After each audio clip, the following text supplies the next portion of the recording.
Dear students, in today's class we will discuss the remaining starters used for three-phase induction motor.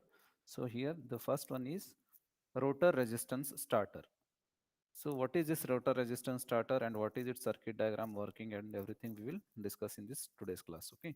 So this is the circuit diagram for rotor resistance starter. So as the title says, here we are going to connect resistance to the rotor part of the three-phase induction motor, and that too this induction motor will be slip ring type.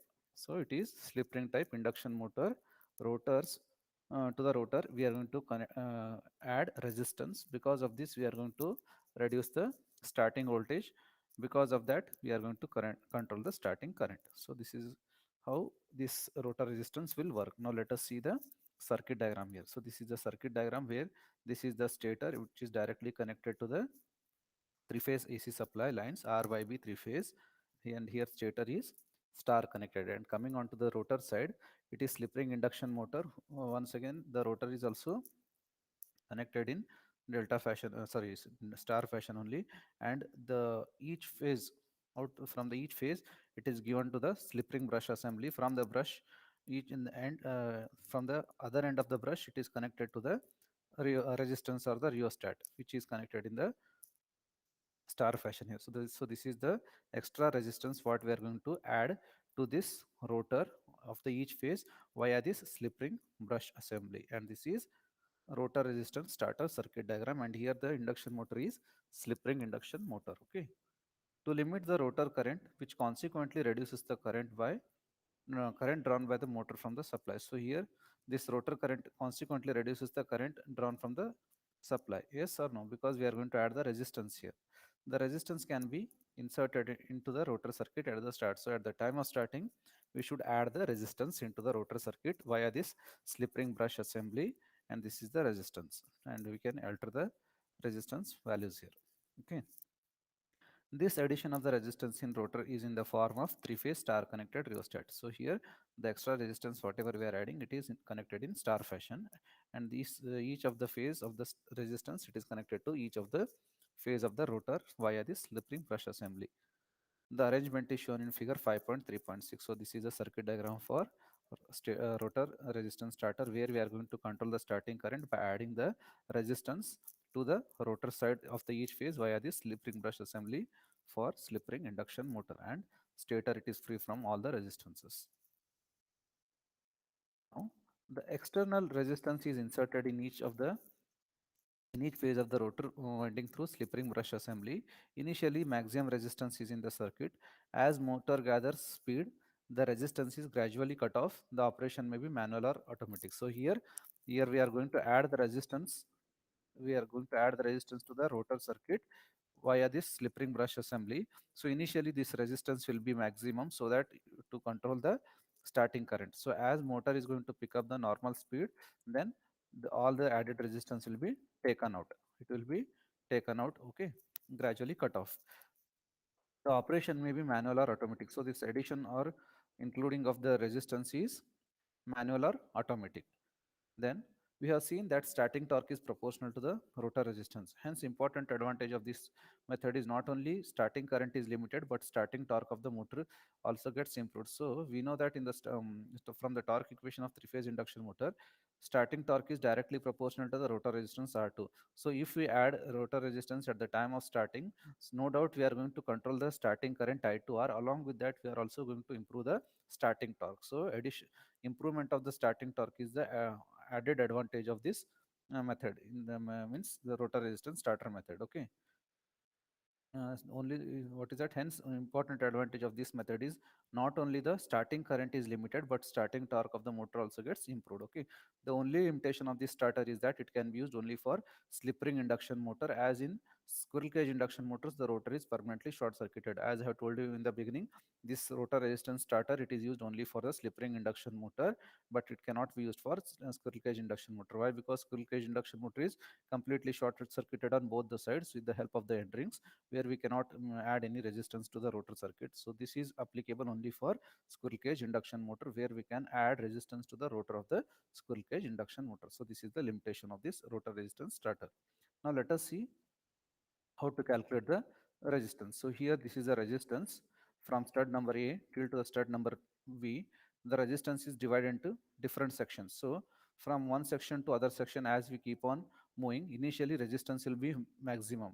If I keep the pointer at this point, then whole resistance is included from point A to point B. So as we keep on, as the motor is going to pick up the speed, then we are going to remove the resistance from stud 1 to stud 2, stud 3, stud 4, likewise.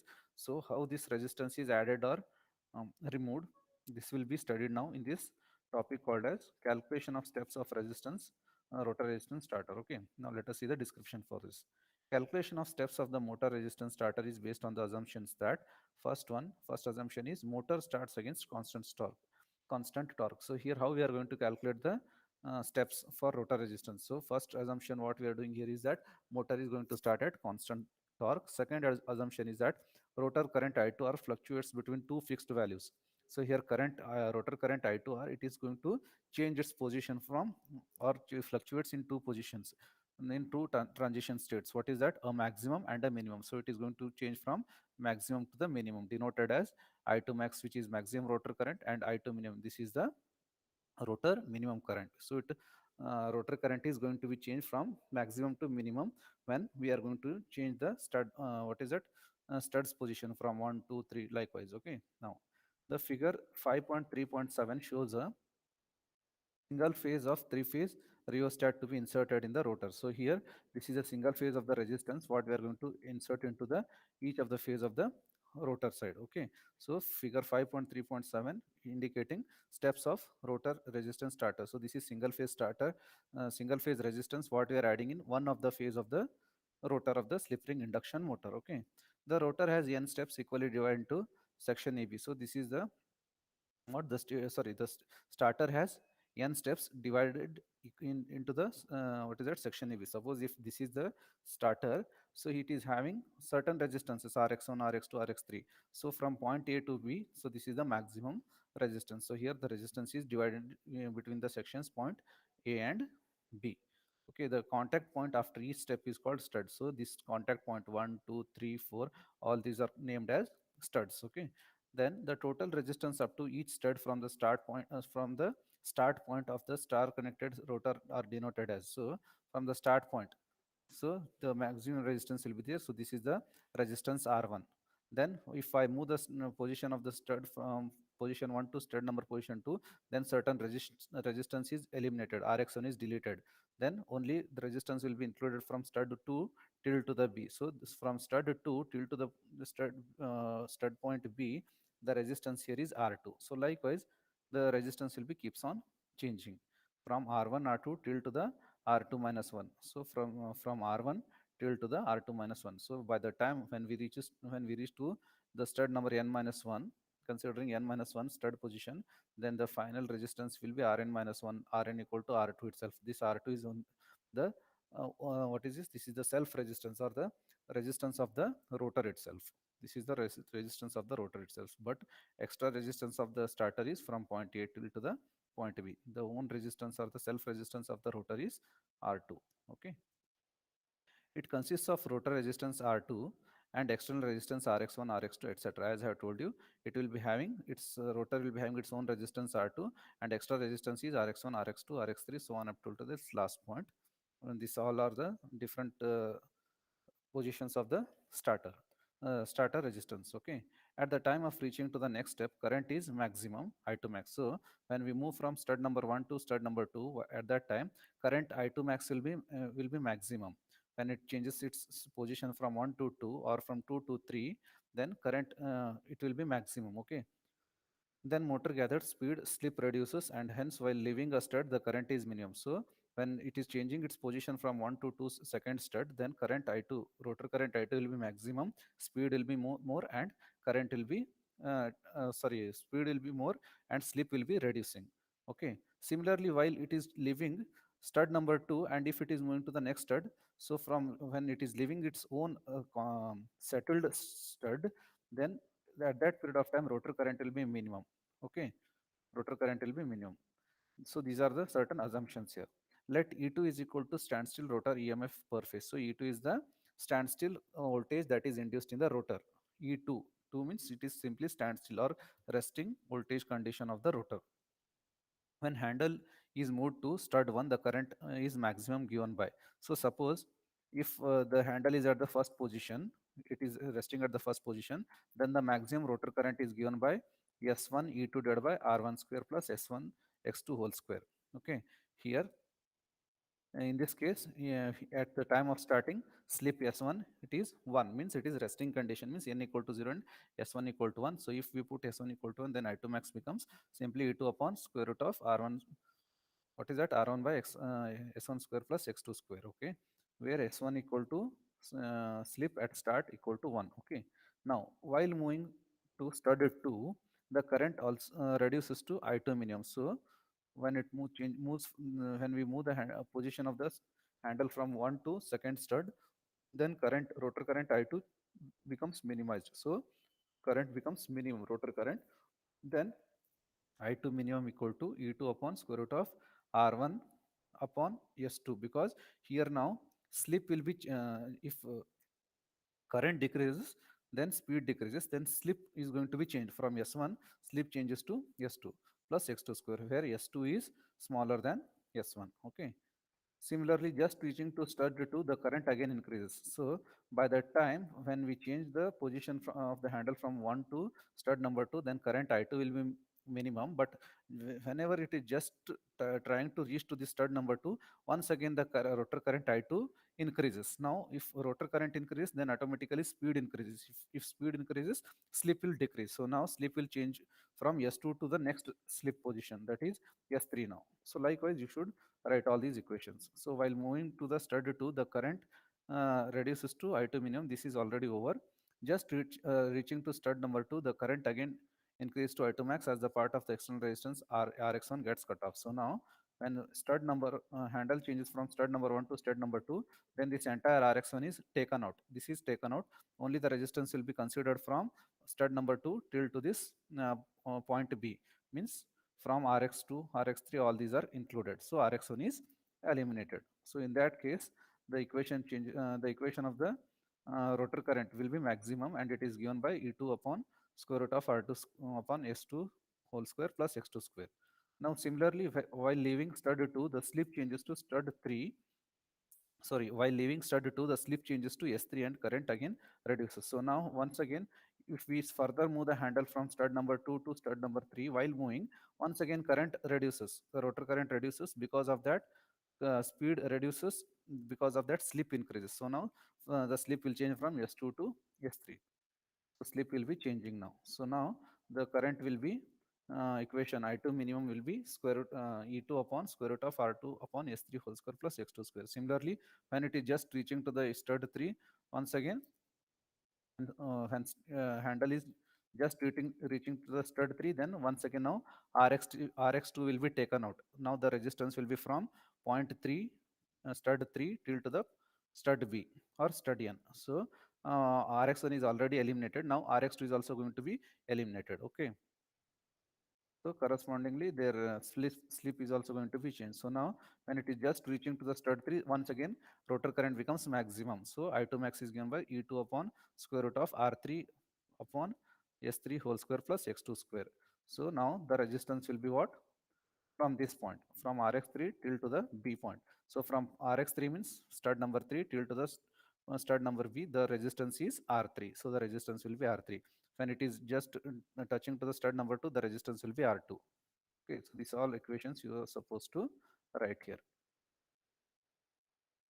So current will be maximum when it is touching to the stud number 3. So equation of the current will be maximum, rotor current will be maximum given by the equation I2 max equal to E2 upon square root of R3 upon S3 whole square plus X2 square. Similarly, when we reach to the nth stud, last stud, the current will be maximum given by the equation I2 max equal to E2 upon E2 upon what is the last remaining equation. If I move the handle to the last nth position, so what is the resistance here? It is simply it is its own rotor resistance R2. Only at the last, if I move the handle till to this point N or till to the point B, it will be having only the rotor resistance alone, that is R2. So finally, what will be the equation of the rotor current? which is maximum. So I2 max is given by I2 upon square root of R2 upon Sn whole square plus X2 square. So this we will reaching based on the results of when the handle is moved from stud number 1, 2, 3. Based on that, finally we will conclude with the equation for rotor current when we reach to the stud number n. Okay. So to write the last equation, we are going to consider all these equations when it is moved to move from stud number 1, stud number 2, corresponding resistances R1, R2 and corresponding slip values, all those things after studying for all the first and second position of the studs, we will conclude that with the final nth position. What is that? I2 max equal to E2 upon square root of R2 upon Sn whole square plus X2 square, where Sn is nothing but the slip under normal running condition. Okay, at nth stud, no external resistance is in series with the rotor. So here, if I reach to the stud number n, last point, here there is no resistance of the stator, of the starter, only there is a own self resistance of the rotor itself, which is nothing but R2, which is nothing but R2. Okay, and now for this we can see here at nth stud, no external resistance is in series with the rotor. Therefore, I2 max is equal to E2 upon square root of R1 R1 upon S1 whole square plus X2 square. So these equations we are going to write it. So here whenever we are moving the handle from stud 1, stud 2, stud 3, stud 4 likewise. So here we are getting one maximum current, maximum rotor current, one will be having minimum rotor current, maximum rotor current, minimum rotor current, maximum rotor current, minimum rotor current for all the stud positions. So for first stud, what is the maximum current? For second position, what is the maximum current? Similarly, for first stud, what is the minimum current? For second stud, what is the minimum current equation? All those things we are going to combine now. Okay. So now here uh, I2 max, it is equal to square E2 upon square root of R1 upon S1 whole square plus X2 square. This is the maximum current when it is having only resistance R1. Similarly, this is also equal to E2 upon square root of R2 upon S2 square plus X2 square. This is only when resistance R2 is there. Means R2 is there means stud is it is resting at the stud number 2. It is resting at the stud number 1. Okay. Similarly, when the handle is made to move at the point number B, means all the resistance is removed, wherein we will be having only rotor resistance R2. Then the I2 max, rotor maximum current I2 max is given by E2 upon square root of R2 upon Sn whole square plus X2 square. So this is all about what is that rotor maximum current for different stud positions. So from this we can come to the conclusion, numerator part is same, that is standstill rotor voltage, and standstill rotor reactance X2 is also same. The only changes is R1 by S1, R2 by S2. From this I can say that R1 by S1 is equal to R2 by S2, that is equal to R2 by Sn. So from this we can come to the conclusion, that is R1 by ratio of R1 by S1 equal to ratio of R2 by S2, that is equal to ratio of R2 by Sn. Okay. So similarly, based on the maximum current, rotor maximum current, we are also going to write the rotor minimum current. So I2 mean for different stud position. For stud number 1, this is the equation E2 upon square root of R1 upon S2 plus X2 whole square. Here slip will be changing. Okay. Similarly, for the stud number 2, resistance R2 will be there, but slip will be S3. Okay. Similarly, at the last position, the resistance will be R2, sorry, Rn minus 1 upon Sn whole square plus X2 square. Rn minus 1 means at the last position. At the last position means at this position current will be minimum, but at this position current will be maximum. At this position we should here we will be getting minimum rotor current, and at this position the rotor resistance is only Rn minus 1, but this R2 is for maximum current. Okay, so this is for minimum rotor current and this is for maximum rotor current, and here we are going to find out what is the minimum rotor current for the last point, means at n minus 1 the resistance is Rn minus 1. So finally, we are going to write on the same lines for rotor current I2 minimum is equal to, for first position this is the equation where R1 by S2, for second stud position R2 by S3, for third position it will be Rn minus 1 divided by S1. So once again, if you check this equation, the numerator part is having standstill rotor voltage, that is E2. For all the cases it is same, And similarly, in the denominator part, rotor standstill rotor reactance x2 is also same.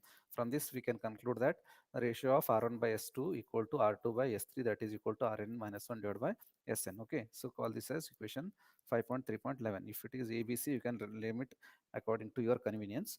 So from equation 5.310 and 5.311, we can write, so 5.310, that is R1 by S1 equal to R2 by S2, that is equal to so on up to Rn by R2 by Sn.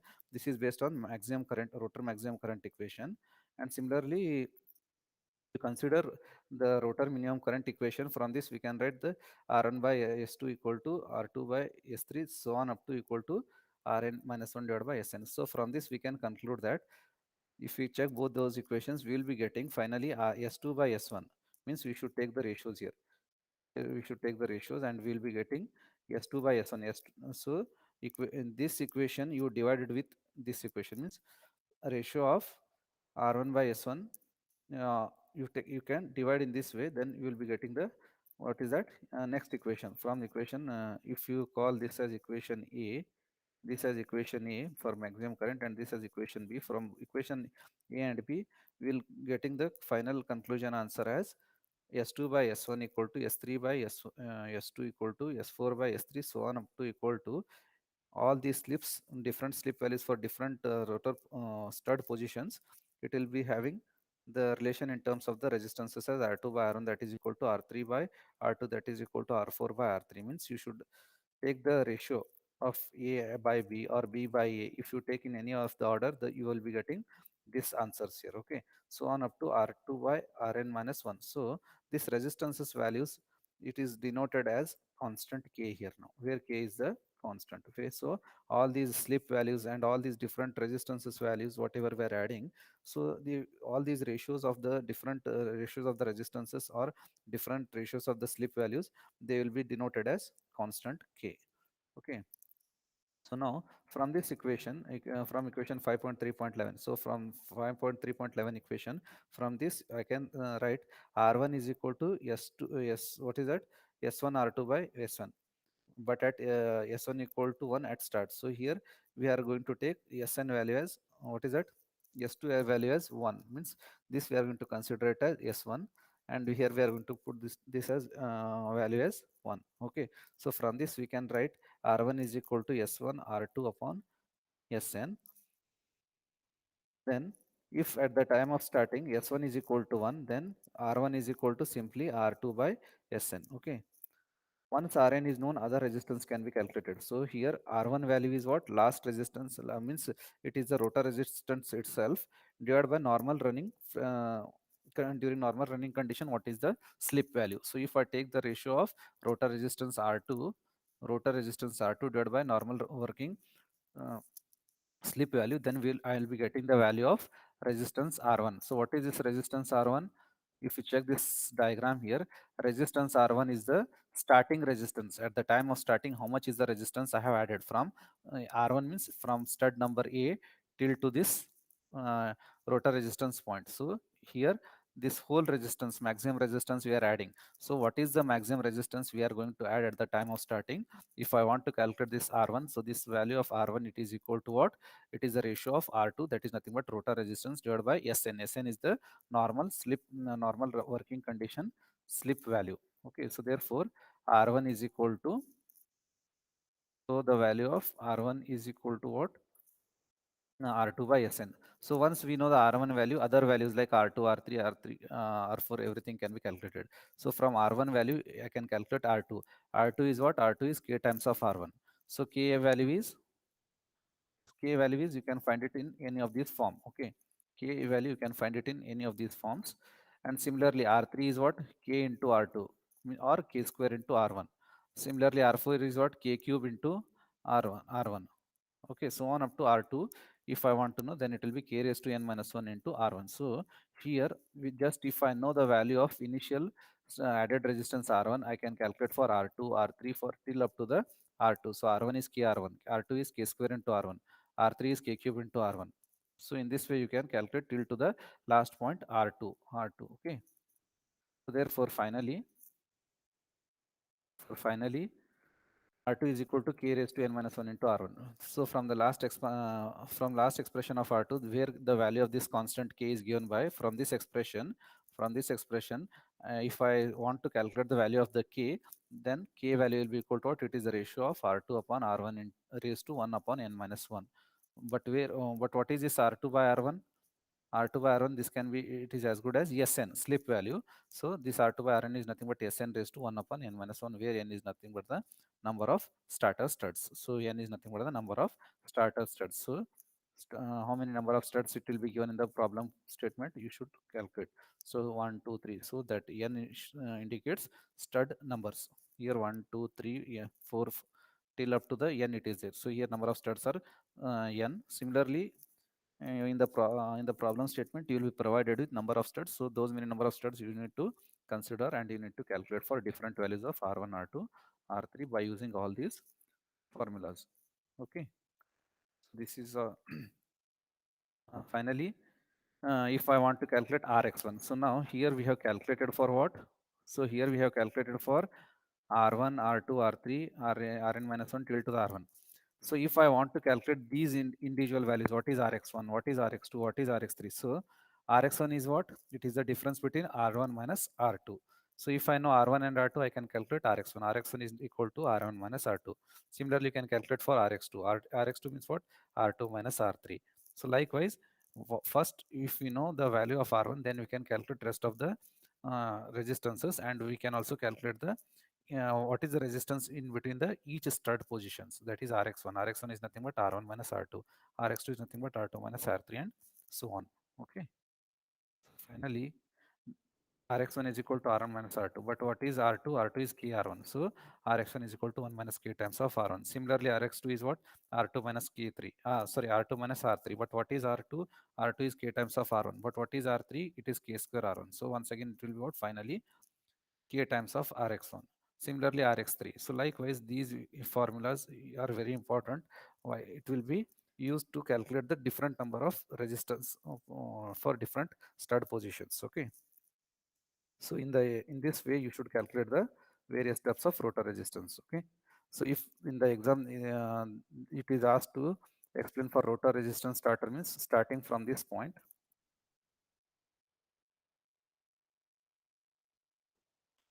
starting from this point, you need to explain. Okay.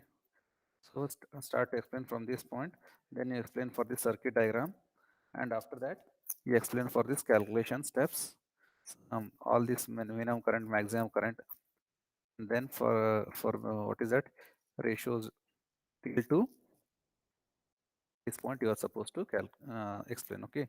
So now based on this rotor resistance starter, will solve one problem here. Okay. The problem statement is the following data are for a three-phase slip ring induction motor. Maximum starting current is equal to full load current. Full load slip is 3%. Rotor resistance per phase is equal to 0 point how much? 0.025 ohms.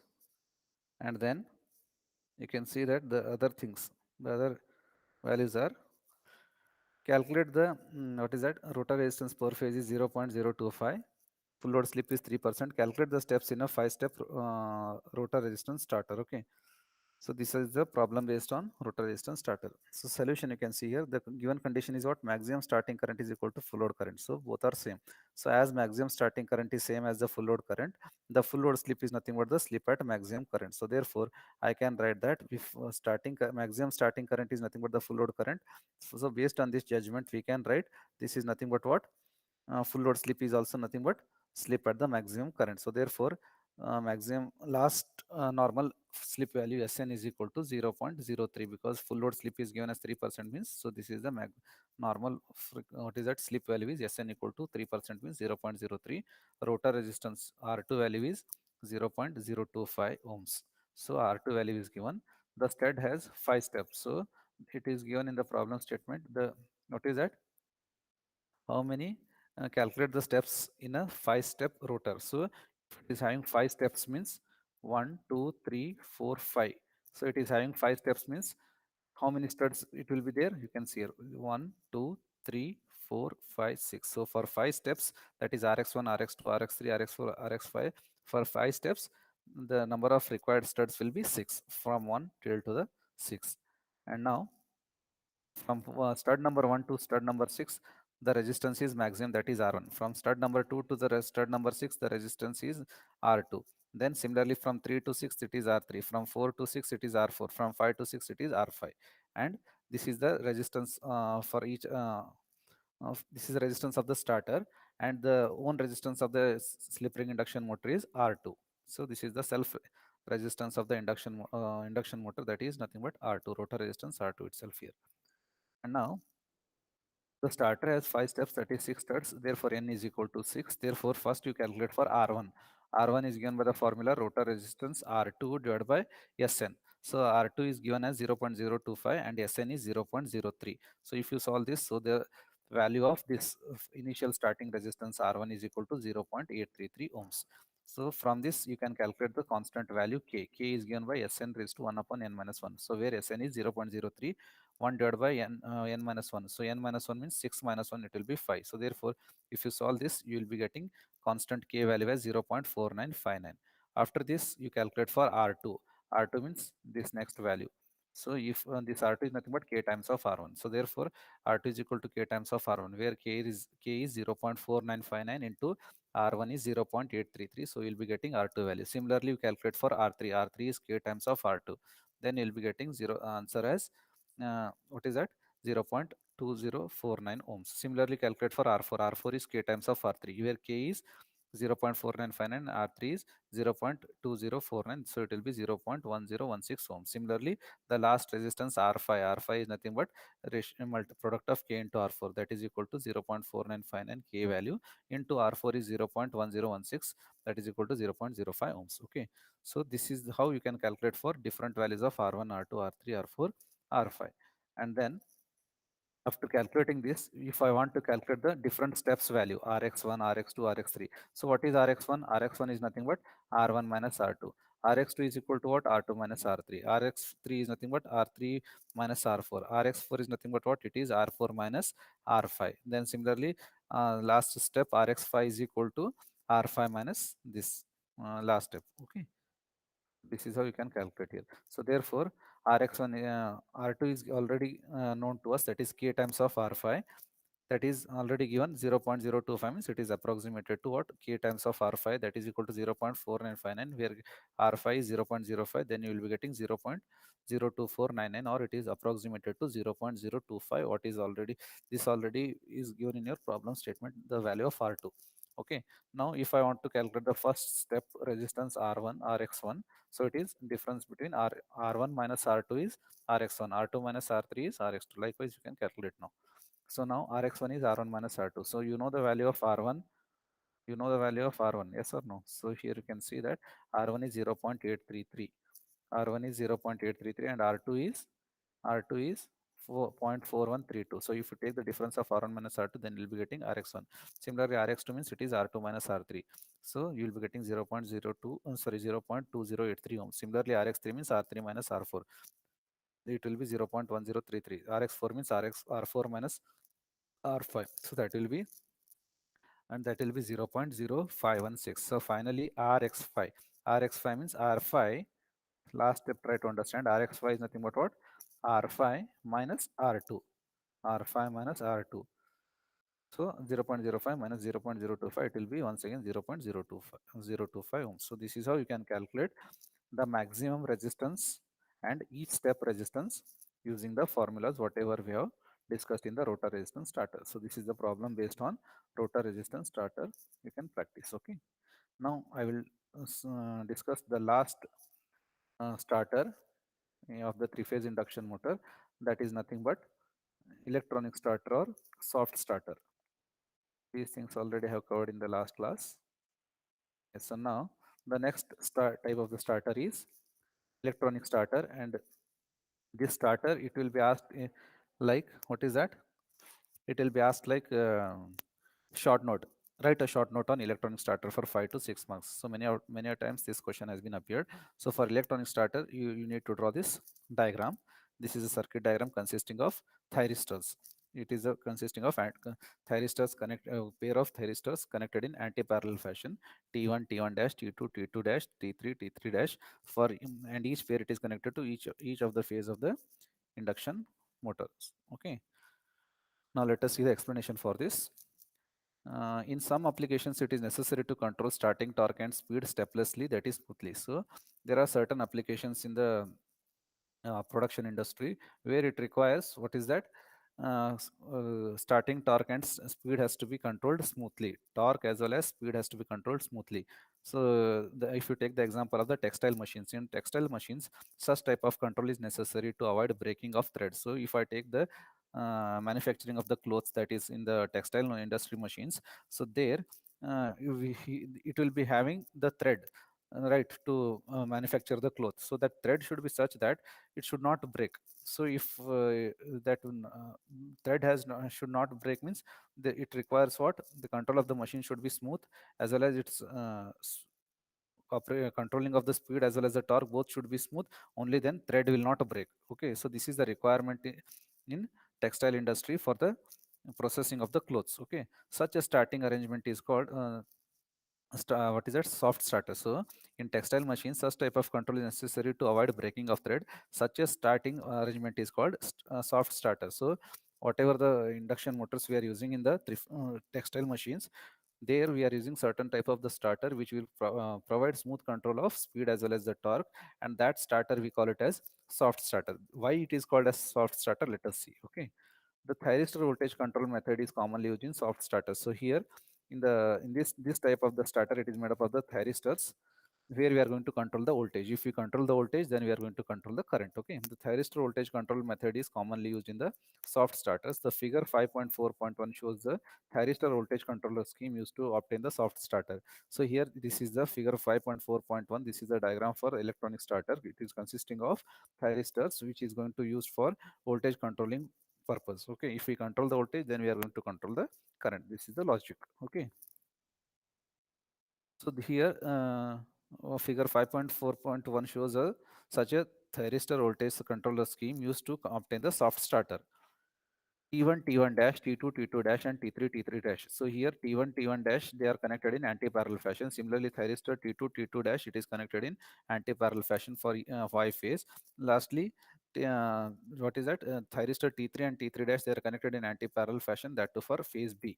Okay, two thyristors are connected in anti-parallel in each line. Okay, and then the thyristors are the tracks. So what are these thyristors? These are nothing but the triacs which are used for controlling the what is that, voltage purpose. So if we change the firing angle, so there will be the conduction of each track for certain firing angle. There will be conduction for certain degrees, and accordingly we are going to get the voltage for certain amount of firing angle. We will be getting certain voltage, and that certain voltage will provide us desired current for the induction motor, which is safe enough to be handled at the time of starting. Okay, now, two thyristors are connected in anti-parallel in each line. That is, each line means RYB. Then the thyristors are the tracks. To control the voltage applied to the stator, the firing angle of the track is controlled. So here we are going to control the voltage applied to the stator. So here if we control the stator voltage, then we are going to control the rotor voltage, and similarly we can control everything that is current and all. Okay.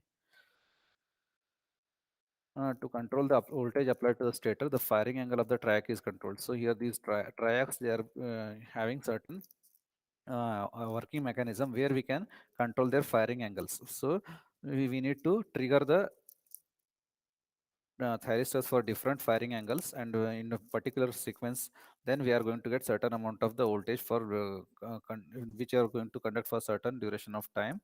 Accordingly, we will be controlling the current here. Okay, then for the scheme shown, the firing sequence is T1, T3 dash, T2, T1 dash, T3, T2 dash. So here firstly T1 is triggered, then T3 is fired, then after that T2 is fired, then T1 dash is fired, and T3 is fired, and then T2 dash is, and then T2 dash is fired. So here the firing sequence is T1, T3 dash, means first T1, then T3 dash, then T2, then T1 dash, then T2, then T1 dash, and finally T3 and T2 dash. So in this sequence we are going to trigger or fire the, what is that, thyristors. Okay, the interval between the successive firings is 60 degree, while the firing frequency is 6 times the input frequency. So here, the firing, whatever we are doing between the two thyristors, it is having the successive firing of 60 degree, while its firing frequency is 6 times that of the input supply frequency.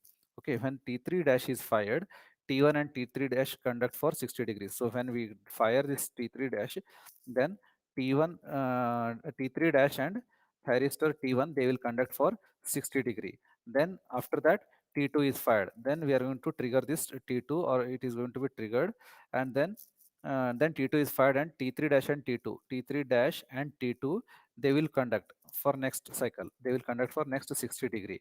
Then the same procedure is repeated. The cycle is repeated. Then each track conducts for 120 degree. Each track is going to conduct for 120 degree once it is fired. As long as thyristor is fired, it conducts, and correspondingly voltage is available to the stator. So here, for different firing angles, we are going to get different amount of the voltages. Okay, each track is going to conduct for 120 degree once it is fired. As long as thyristor is fired, it conducts, thyristor is going to conduct, and it is going to give us certain voltage. That voltage we are going to feed it to the stator. Okay, thus by controlling the firing angle, the voltage applied to the motor can be controlled steplessly. So by changing the different firing angles, means 60 degree successively in the particular sequence, then we are going to control the conduction of the voltage for each from each of the thyristors whose output voltage is applied for the stator as the input. Okay, controlled voltage we are going to apply for the stator. Okay, now the voltage applied to the motor can be controlled steplessly. The rotor induced EMF E2 depends upon the stator voltage, while rotor torque depends upon E2. So if we apply the controlled stator voltage, then stator voltage, it is also going to affect to the E2. So therefore, the rotor induced EMF E2 depends upon the stator voltage. If stator voltage is controlled, then it is also controlled. Rotor voltage E2 is also controlled. While torque depends upon E2, and also torque is dependent on E2 from the torque equation of three-phase induction motor. Thus, by controlling stator voltage smoothly, the torque can be controlled smoothly, while speed also gets controlled smoothly from 0 to the subsynchronous speed. So thus, just if we control the stator voltage, it is going to control to the rotor voltage, and it is also going to control the torque. Why? Because torque is dependent on the rotor voltage, and rotor voltage is dependent upon the stator voltage. So in general, if we control the stator voltage by using the thyristors different sequence firing angle, then therefore we are going to control the stator voltage, which is going to control to the rotor voltage, which is going to control to the torque. Because of that, we are going to get smooth control of the speed from 0 to the subsynchronous speed, and also we are going to control to the torque also. Due to the reduced voltage applied at the starting, current is small. So here, because of the different firing angles, we are going to get controlled voltage output. So this controlled voltage output gives us starting current as small, and a need of the starter is eliminated. So here we are not going to reduce voltage, because for different firing angles, we are going to get proper voltage. Because of that, current will be small at the time of starting. So here, this scheme does not require the reduction in the voltage.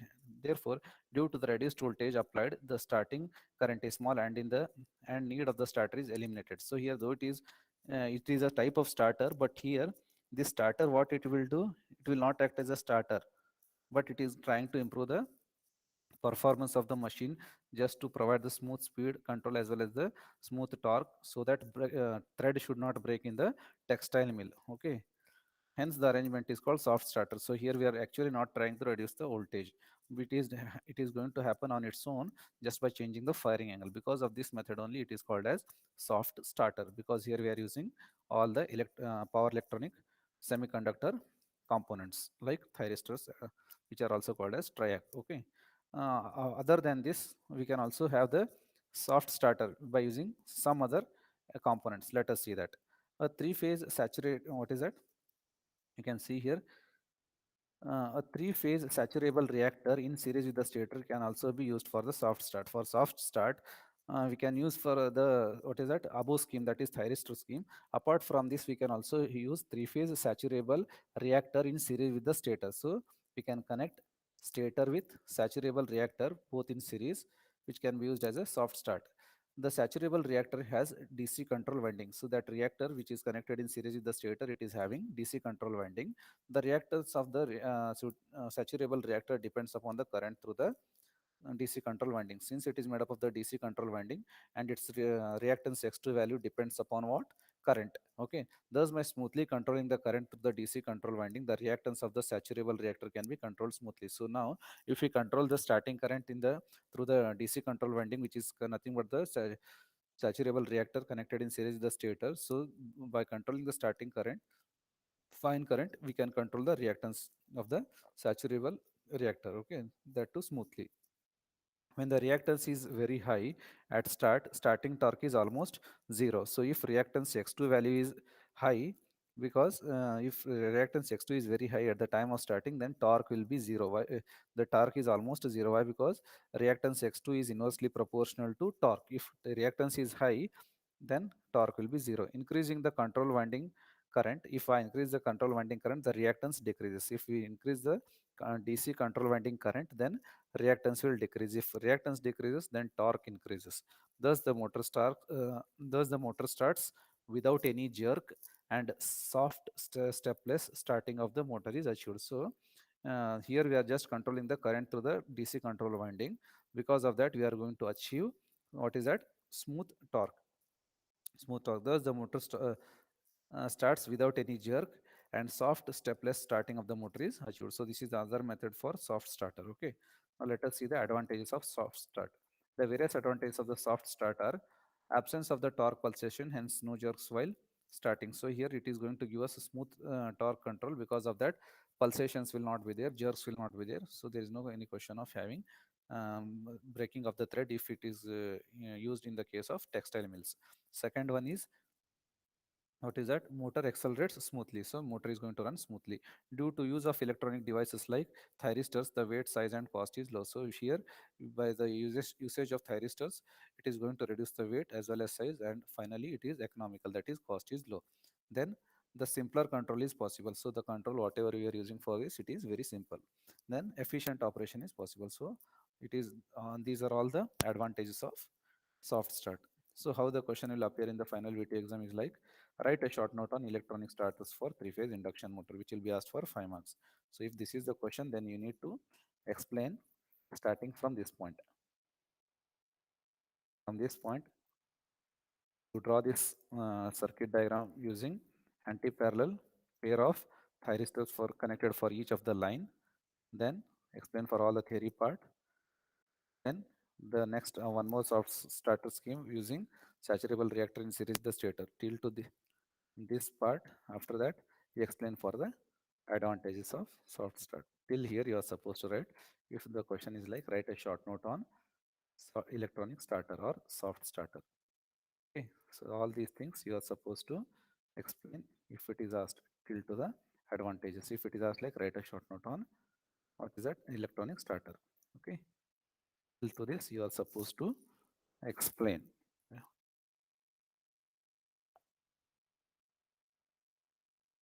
Have a good day.